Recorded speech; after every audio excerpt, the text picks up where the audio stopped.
நண்பர்கள் அனைவருக்கும் வணக்கம். இந்த நாள் மகிழ்ச்சியான நாளாக அமைந்து மனமார்ந்த வாழ்த்துக்கள். இன்றைக்கு பார்க்கக்கூடிய பதிவு சுற்றுச்சுவர் வாஸ்து. இந்த பதிவை பார்ப்பதற்கு முன் ஒரு நற்சிந்தனை. அடுத்தவன் என்ன நினைப்பான் என்று வாழ ஆரம்பித்தால் அப்பவே உன் நிம்மதி உன்னை விட்டு போய்விடும். இன்றைக்கான பதிவுக்குள்ள போகலாம்.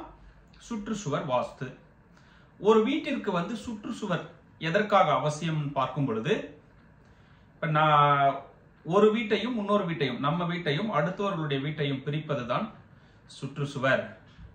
சுற்றுச்சுவர் இல்லாமல் கட்டும் பொழுது அந்த வீட்டிற்கு ஒரு எல்லை இல்லாமல் ஒரு சூழ்நிலை ஏற்படுகிறது. சுற்றுச்சுவர் வீட்டிற்கு மிக மிக அவசியமானது, அத்தியாவசியமானது. சுற்றுச்சுவரை பொறுத்த வரைக்கும் 4 பக்கங்களிலும் அமைக்க வேண்டும். நான் சொல்லக்கூடிய இந்த 10 விதிமுறைகள் நீங்க கவனமாக வைக்க வேண்டும். சுற்றுச்சுவர் அமைக்கும் பொழுது இது மிக மிக முக்கியமான ஒன்று. சுற்றுச்சுவர் வீட்டிற்கு 4 பக்கமும் இருக்க வேண்டும். 2, சுற்றுச்சுவர் தெற்கில் குறைவான காலி இடமும் வடக்கில் அதிகமாகவும், மேற்கில் குறைவான காலி இடமும் கிழக்கில் அதிகமாகவும் இருக்க வேண்டும். 4, சுற்றுச்சுவர் பாத்தீங்கன்னா தெற்கு மற்றும் மேற்கு பகுதியில் உயரமாகவும், கிழக்கு வடக்கு பகுதியில் உயரம் சற்று குறைவாக இருப்பது சால சிறந்தது. இப்போ உதாரணத்திற்கு தெற்கு மற்றும் மேற்கு பகுதியில் நீங்க 6 அடி வைக்கிறீங்கன்னு வைத்துக் கொள்ளலாம். கிழக்கு மற்றும் வடக்கு பகுதியில் 5 அடி வைத்துக் கொள்ளலாம்.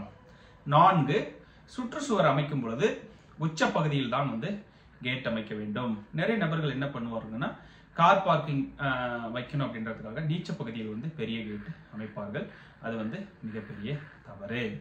5, சுற்றுச்சுவரை ஒட்டி துணை கட்டிடமோ அல்லது வேறு ஏதாவது, இப்போ நாய்க்கு கூண்டு அமைப்பது அல்லது கோழிக்கு கூண்டு அமைப்பது, அதை ஒட்டி ஏதாவது ஒரு பகுதியை எக்ஸ்டென்ஷன் பண்ண மாதிரி அமைப்பது மிகப்பெரிய தவறு.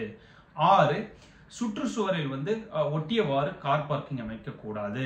நிறைய நபர்கள் இந்த தவறை செய்யறாங்க. அது நிச்சயமாக மிகப்பெரிய தவறு. 7, சுற்றுச்சுவரர் பாத்தீங்கன்னா வீட்டுடைய பில்லர் ஒட்டி இருப்பது மிகப்பெரிய தவறு. 8, சுற்றுச்சுவர் அமைக்கும் பொழுது வடக்கிலும் கிழக்கிலும், நீங்க வடக்கு பார்த்த வீடு கிழக்கு பார்த்த வீடாக இருந்தால் அதில் வைக்கக்கூடிய கேட் எடை குறைவாக வைப்பது சால சிறந்தது. அதே போல மேற்கு அல்லது தெற்கு பார்த்த வீடாக இருந்தால் எடை நீங்க அதிகமாக இருந்தாலும் எந்த ஒரு தவறும் கிடையாது. 9, சுற்றுச்சுவரில் பாத்தீங்கன்னா நிச்சயமாக இப்போ நீங்க 9 இன்ச்சு சுற்றுச்சுவர் அமைக்கிறீங்க அப்படின்னா அது 4 பக்கமும் 9 இன்ச்சு வாளாக இருக்க வேண்டும். இப்ப கிழக்கில் வடக்கில் பெரிய வாளாகவும், மேற்கு தெற்கில் 6 இன்ச்சோ இல்ல 4 இன்ச்சு வால் அமைப்பது மிகப்பெரிய தவறு. 10, சுற்றுச்சுவருக்கும் வீட்டிற்கும் உள்ள இடைவெளி இப்போ உதாரணத்திற்கு தெற்கு பகுதியில் எடுத்துக்கொண்டீர்கள் என்றால் எல்லா இடத்திலுமே பாத்தீங்கன்னா ஒரே அளவு இருக்க வேண்டும். ஒரு இடத்தில் குறுகியோ நீண்டோ இருக்கக்கூடாது. அதே போல சுற்றுச்சுவருடைய 4 மூலைகளும் 90 டிகிரி இருக்க வேண்டும். இப்ப நிறைய நபர்கள் பாத்தீங்கன்னா சுற்றுச்சுவர்ல தான் தவறு செய்வார்கள். சுற்றுச்சுவர் வீட்டிற்கு மிக மிக அவசியமானது, அத்தியாவசியமானது. நீங்க சுற்றுச்சுவர் கட்டல அப்படின்னாவே நிச்சயமாக அந்த வீட்டிற்கு ஒரு 50% வாஸ்து பலன்கள் கிடைக்காது. இப்ப நகர்ப்புறங்களில் பாத்தீங்கன்னா விலை அதிகமாக, இடத்தினுடைய விலை அதிகமாக இருப்பதனால் சுற்றுச்சுவர் அமைக்காமலே கட்டுகின்றார்கள். அது மிகப்பெரிய தவறு. மிக்க நன்றி. வாழ்க வளமுடன், வளர்க விவசாயம். எல்லோரும் எல்லா புகழும் பெற்று வளமுடன் வாழ வாழ்த்துகின்றேன். நன்றி.